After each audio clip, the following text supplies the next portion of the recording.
security clearance investigations are effective and efficient. We're discussing this now because of the record 700,000 investigation backlog of background investigations throughout the federal government. For would-be federal or contractor employees awaiting their first clearance, the backlog means they have to wait months before they can start working.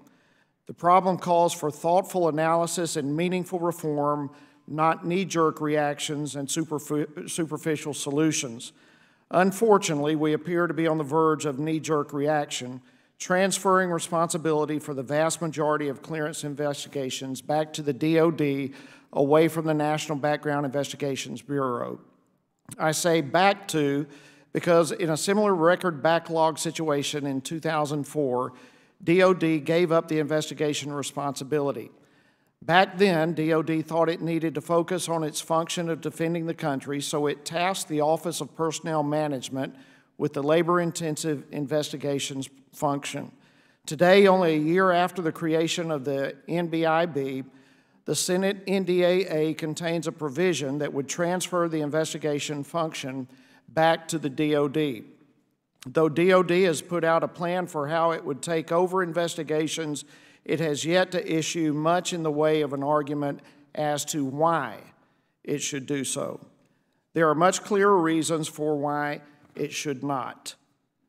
Standing up a DOD investigation capacity while NBIB is still operating would obviously be duplicative, two agencies literally doing the same thing.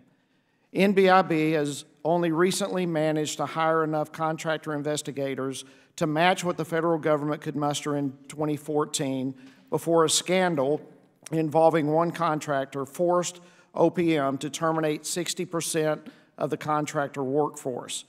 A major shift of resources to DOD would halt the growth in the contractor workforce that is digging the government out of the backlog hole.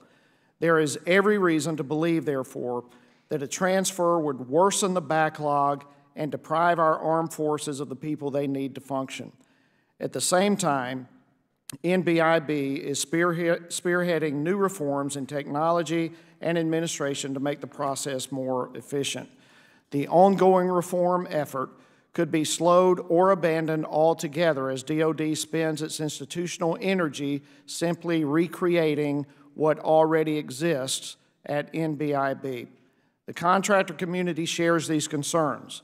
The people whose money depends most on a functioning investigation system are telling us not to transfer investigations back to DOD. I hope today's hearing will help Congress make an informed decision on whether to go ahead with the transfer to DOD through the NDAA process. I'd like to thank our witnesses for being here today, and I look forward to hearing from your testimony. I now would like to recognize the ranking member, Ms. Norton, for her opening statements. Thank you.